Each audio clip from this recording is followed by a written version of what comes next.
1848, dans le manifeste du Parti communiste, Karl Marx écrivait « Un spectre hante l'Europe, le spectre du communisme ». Toutes les puissances de la vieille Europe se sont groupées en une sainte chasse à court pour traquer ce spectre. Aujourd'hui, on pourrait dire qu'un spectre hante la France, c'est celui des moments voilés. En effet, si on en croit les débats qu'on voit sur les chaînes d'infos permanentes, dans les journaux, c'est vraiment le problème le plus important auquel la France est confrontée, et toutes les puissances semblent se liguer contre les moments voilés. Les responsables politiques, les éditorialistes, les médias.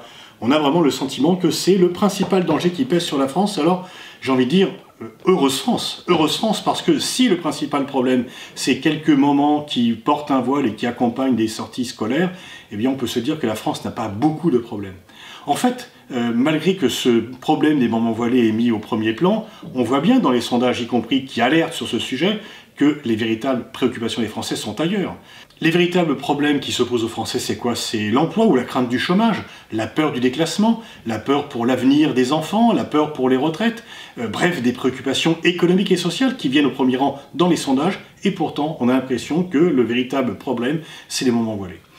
On peut se demander d'ailleurs s'il n'y a pas une sorte de diversion, si on ne parle pas d'un sujet pour en évacuer d'autres.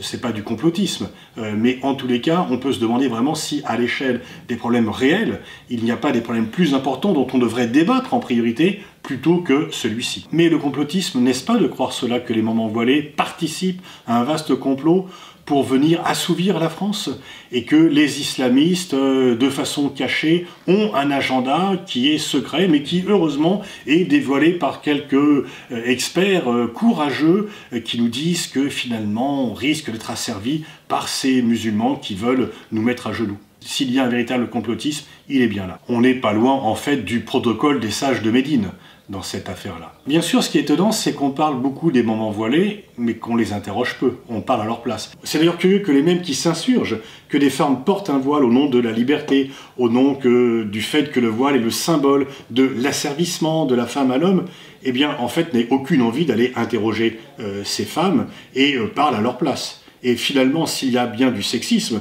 c'est dans le fait de nier à ces femmes d'avoir un libre arbitre. Je ne dis pas qu'il n'y a pas des femmes qui, effectivement, le portent par la contrainte du père, la contrainte du mari, la contrainte de l'entourage, cela existe. Mais penser que toutes les femmes qui portent le voile le font de façon unanime, par asservissement, c'est quelque chose qui n'est vraiment pas du tout normal et qui ne correspond en aucun cas à la réalité. Moi, personnellement, ça ne me pose aucun problème, et je me rappelle d'ailleurs que lorsque j'étais plus jeune papa, et qu'on devait accompagner les sorties scolaires, le problème n'était pas des moments voilés, le problème était de trouver des parents qui étaient prêts à accompagner les enfants. C'est un problème réel. Personnellement, je ne suis pas croyant, mon slogan, ça serait plutôt ni Dieu ni maître, mais je me rappelle qu'il y a maintenant assez longtemps, une vingtaine d'années, à Villetaneuse, dans le DESS que je dirigeais d'études stratégiques, une étudiante est venue voilée, et je me suis posé la question, est-ce que je l'accepte ou pas? C'était encore assez rare à l'époque, et quelque chose m'a dit non, finalement, ne réagis pas. Et cette étudiante s'est comportée tout à fait normalement, a eu des relations amicales avec tous ses camarades, a été diplômée et s'est tout à fait intégrée. Si je lui ai demandé de sortir parce qu'elle portait un voile, elle aurait éprouvé de la rancœur contre moi, contre l'institution, contre l'université, et elle se serait effectivement, elle aurait développé une colère. Donc il faut accepter les gens, il faut un peu quand même de compréhension et ne pas se laisser imposer une foi qui n'est pas la nôtre, mais en même temps ne pas vouloir imposer ses choix. Et en termes de tenue vestimentaire, par ailleurs, il y a parfois des choses qui sont bien plus problématiques que le foulard ou le voile qu'une femme peut porter. En fait, cette polémique en dit plus sur l'état des médias en France ou le niveau du débat politique, où on cherche finalement à faire le buzz, on ne cherche pas à expliquer, on cherche plutôt à faire du bruit, on cherche ce qui va opposer les uns aux autres, plutôt que d'avoir un débat à peser sur les problèmes centraux de la société. Et puis ça en dit effectivement que la France a un problème avec l'islam. Alors est-ce qu'il faut utiliser le terme islamophobie ou pas? Contrairement à ce que disent certains faussaires, l'islamophobie n'a pas été un terme qui a été inventé par l'ayatollah Khomeini, c'est un terme qui date du début du XXe siècle, qui a été utilisé par des sociologues français. Mais en tous les cas, il y a évidemment du racisme anti-musulman derrière tout cela.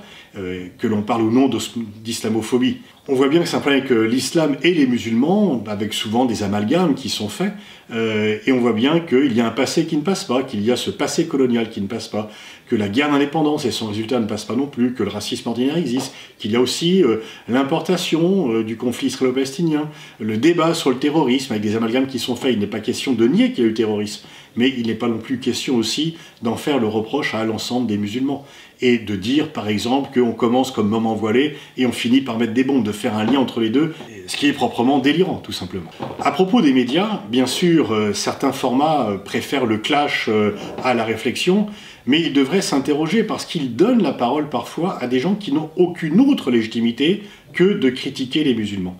Alors il y a des gens qui critiquent les musulmans et qui ont leur propre légitimité, soit parce qu'ils ont vendu beaucoup de livres, soit parce qu'ils sont à la tête d'une formation politique, mais on voit bien qu'il y a des gens, c'est leur seule fonction, critiquer, taper sur l'islam au nom de plusieurs choses, et qu'ils n'interviennent dans aucun autre débat. Et donc lorsque l'on fait le débat sur les médias centraux sont respectueux des faits et que les fake news sont des réseaux sociaux, les médias centraux feraient bien de faire attention de ne pas donner la parole à des gens dont la seule légitimité, la seule fonction est de critiquer l'islam de façon complètement abusive et parfois hystérique, et qui n'ont aucune autre légitimité que celle-ci. Il faut également faire attention au terme de laïcité rigoureuse. La laïcité, bien sûr, je suis pour, mais la véritable laïcité. En fait, ce que l'on qualifie parfois de laïcité rigoureuse n'est que simplement de la laïcité falsifiée, pour reprendre l'expression et le titre de l'excellent livre de Jean Bobéro, dont les qualités scientifiques et l'intelligence des situations est vraiment incontournable. C'est certainement l'un des meilleurs, voire le meilleur spécialiste de la laïcité en France, et depuis très longtemps, il travaille depuis très longtemps là-dessus. Ce n'est pas un polémiste, et effectivement, dans ce petit livre sur la laïcité falsifiée, il rappelle les fondamentaux de la véritable laïcité. Il est dommage qu'on ne l'entende pas plus en ce moment. Donc il faut faire attention et peut-être revenir à la raison et puis voir les résultats que l'on peut atteindre. Si effectivement on décidait d'interdire les moments voilés de sortie scolaire, est-ce que vous croyez que cela apaiserait la société?